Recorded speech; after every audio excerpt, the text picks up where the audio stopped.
30 जुलाई की आधी रात को लेबनान की राजधानी बेरूत में हिजबुल्लाह के कमांडर फुआद शुक्र की इजरायली हमले में मौत हो गई थी और इसके चंद घंटे बाद ईरान की राजधानी तेहरान में हमास के मुखिया इस्माइल हानिया की एक हमले में मौत हो गई थी और फुआद शुक्र की मौत हिजबुल्लाह के लिए सबसे बड़ा झटका था, क्योंकि फुआद शुक्र हिजबुल्लाह प्रमुख हसन नसरल्लाह का दायां हाथ माना जाता था और फुआद शुक्र को ठिकाने लगाकर इजराइल ने हिजबुल्लाह को एक बड़ा जख्म देने का काम किया था, जिसके बाद से ही हिजबुल्लाह ने इजराइल को इसकी सजा देने की कसम खाई थी।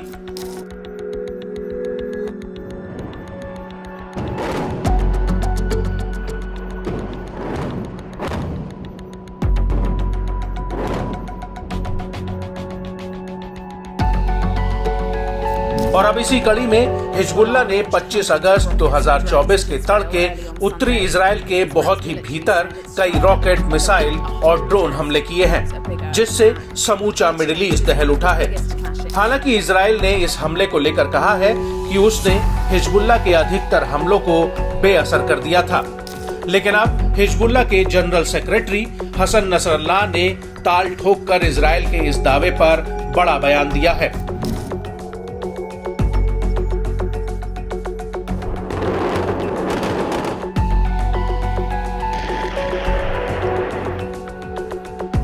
दरअसल नसरल्लाह ने इजराइल के तमाम दावों को झूठा करार देते हुए कहा कि इजराइल ने हिजबुल्लाह के हमलों को बेअसर करने का जो दावा किया है वो झूठा है। नसरल्लाह का कहना है कि हिजबुल्लाह ने अपने कमांडर फुआद शुक्र की हत्या के जवाब में ऑपरेशन अरबाइन चलाया था, जो काफी हद तक सफल रहा है। इस ऑपरेशन को लेकर इजराइल ने जो दावे किए हैं वो पूरी तरह से झूठ का पुलिंदा है। दरअसल इजरायली मीडिया ने पहले सेना के सूत्रों के हवाले से दावा किया कि उत्तर पर लेबनान की तरफ से 210 रॉकेट्स और 20 ड्रोन फायर किए गए थे।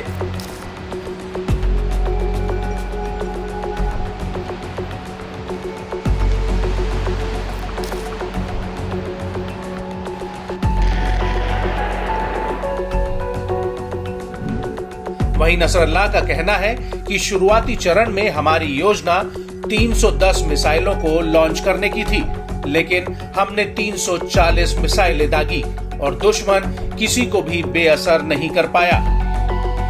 वहीं हिजबुल्लाह के इस हमले से पहले इजराइल ने हिजबुल्लाह के ऊपर करीब 100 लड़ाकू जेट्स द्वारा हमले का दावा किया था। इजराइल का कहना है कि उसने लेबनान बॉर्डर के उस पार हिजबुल्लाह के हजारों लॉन्चर्स को हवाई हमलों में खत्म कर दिया है। इन लॉन्चर्स से इजराइल के रणनीतिक ठिकानों और तेल अवीव पर हिजबुल्लाह मिसाइल हमले करने की तैयारी में था।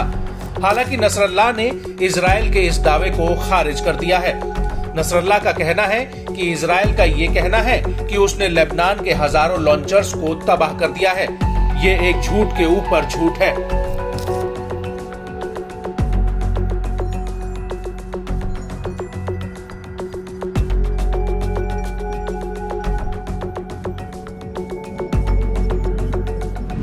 हालांकि इजरायली सेना ने इस हमले को लेकर कहा है कि हिजबुल्लाह तेल अवीव पर एक बड़ा हमला करने की तैयारी में था, जिसे पूर्व निवारक कार्रवाई के तहत नाकाम कर दिया गया। लेकिन इजरायली मीडिया ने अपुष्ट सूत्रों के हवाले से कहा है कि हिजबुल्लाह तेल अवीव में इजराइल की खुफिया एजेंसी मोसाद के हेडक्वार्टर पर हमले करने की तैयारी में था, जो हर्जलिया के करीब गिलिलॉड बेस पर है। वहीं नसरल्लाह ने भी अपने बयान में माना है कि उसके निशाने पर आईडीएफ के अमान विभाग का इंटेलिजेंस सेक्शन और तेल अवीव और एन शेमर एयरबेस के पास बनी 8220 साइबर यूनिट टारगेट पर थी।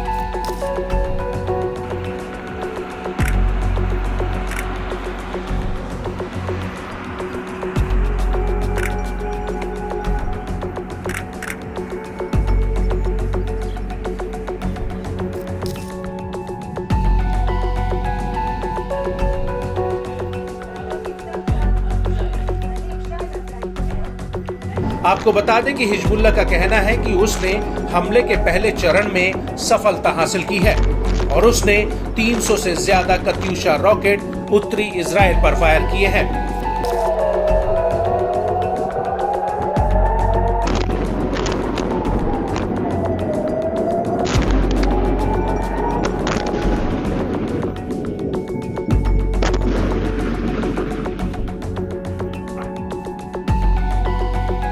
हिजबुल्लाह के मुताबिक उसने मेरॉन बेस, नफ्ताली जेव आर्टिलरी पोजीशन, जैतून बेस, जाओरा आर्टिलरी पोजीशन, अल सहाहेल बेस, किला बैरिक्स, सीरियन गोलन हाइट्स में यूएफ बैरिक्स और नाफा बेस को निशाना बनाया है। इसके अलावा यार्दन बेस, इन जिवतिम बेस और रामोत नफ्ताली बेस पर भी हिजबुल्लाह ने सैकड़ों रॉकेट्स फायर किए हैं।